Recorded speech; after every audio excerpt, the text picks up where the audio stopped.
Selamat datang di podcast kali ini, tempat di mana sains, sejarah, dan juga imajinasi bertemu. Hari ini kita akan menyelami salah satu cerita paling mendalam dalam dunia ilmu pengetahuan. Penemuan dinosaurus pertama yang diakui secara ilmiah.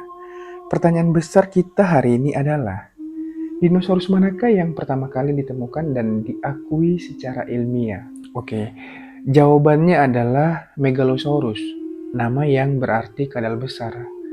Penemuan ini menjadi tonggak sejarah dalam lahirnya paleontologi dinosaurus modern.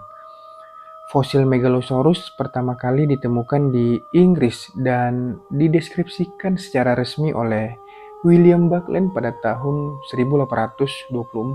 Kalau begitu, bagaimana sebenarnya masyarakat abad ke-19 memandang temuan-temuan seperti Megalosaurus ini? Kita harus ingat, pada saat itu, sains modern seperti yang kita kenal hari ini belum sepenuhnya berkembang. Iya, betul. Jadi, pada awal abad ke-19, sebagian besar masyarakat Eropa percaya bahwa bumi berusia hanya beberapa ribu tahun.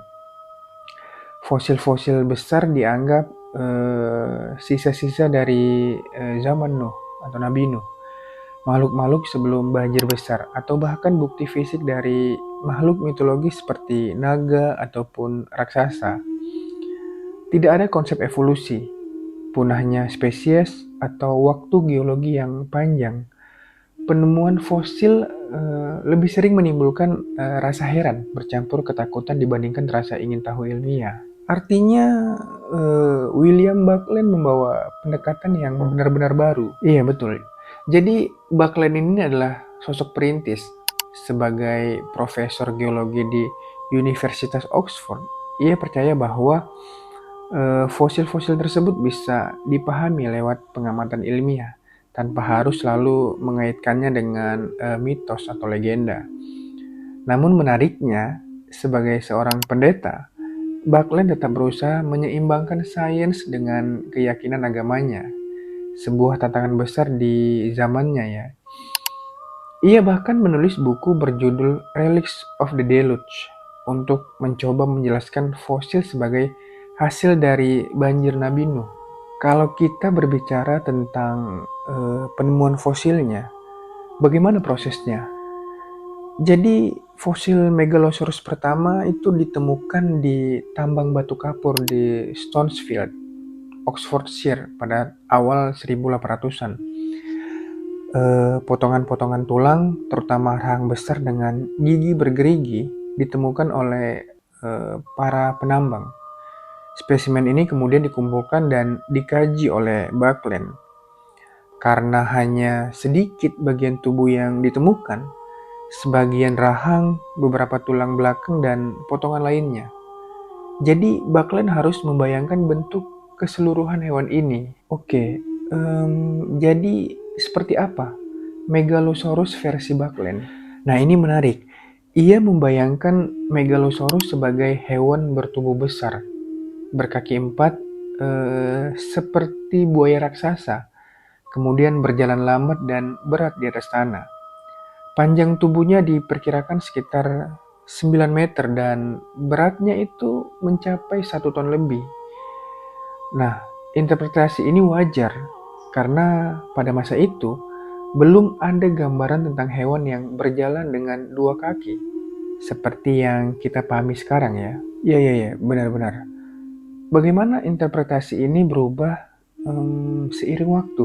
Oke, kemudian seiring ditemukannya lebih banyak fosil dinosaurus lain seperti Iguanodon di Belgia ya, dan Hadrosaurus di Amerika, para ilmuwan menyadari bahwa banyak dinosaurus termasuk Megalosaurus sebenarnya adalah makhluk bipedal, yakni berjalan dengan 2 kaki. Fosil-fosil baru menunjukkan struktur tulang pinggul dan kaki yang lebih mirip burung daripada reptil modern ya.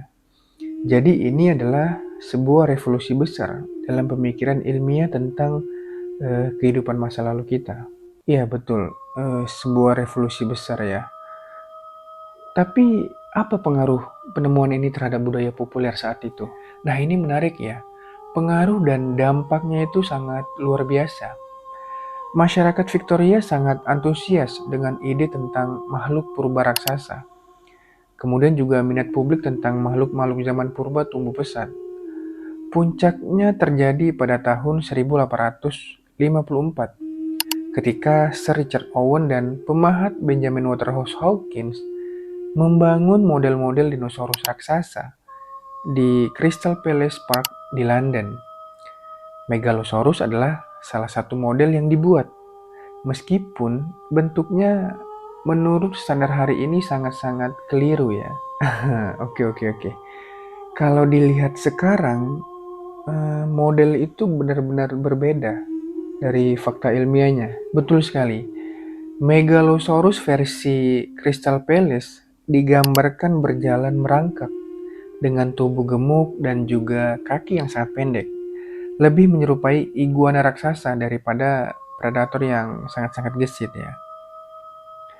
Tapi penting untuk kita ingat, proyek ini adalah upaya pertama untuk memperkenalkan konsep dinosaurus ke masyarakat umum dan berperan besar dalam mengubah persepsi dunia tentang kehidupan purba. Oke, ini sangat menarik ya.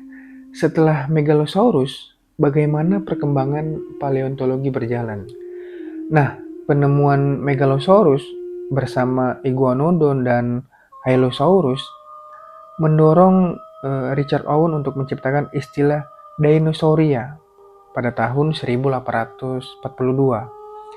Istilah ini mengacu pada ciri-ciri unik ya, yaitu kaki di bawah tubuh, bukan ke samping seperti reptil modern, struktur tulang belakang, dan bentuk panggul yang memungkinkan gerakan lebih efisien.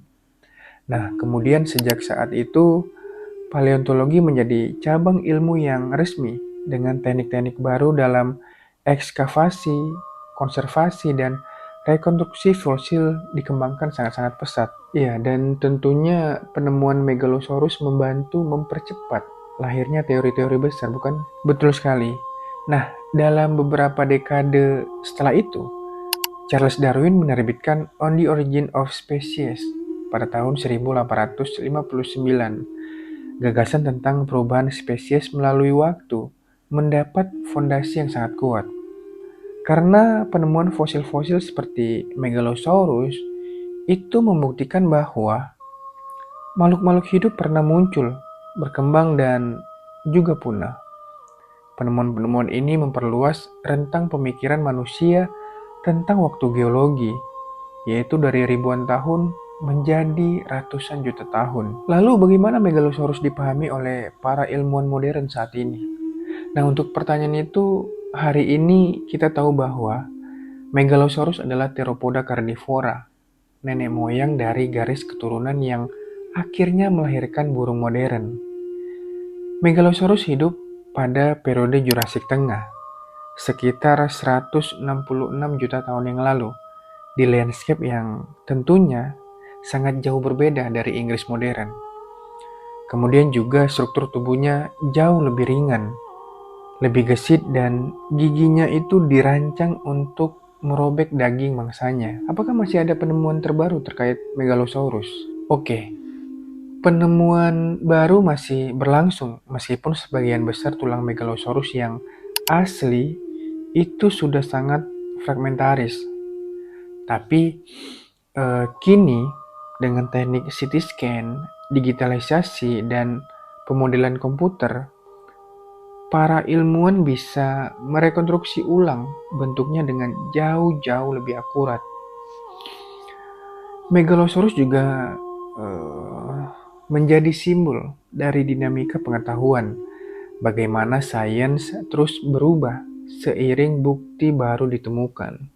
Sungguh menakjubkan ya, bagaimana satu penemuan sederhana dari sebuah tambang tua bisa mengubah pemahaman manusia tentang waktu, kehidupan, dan masa lalu planet kita.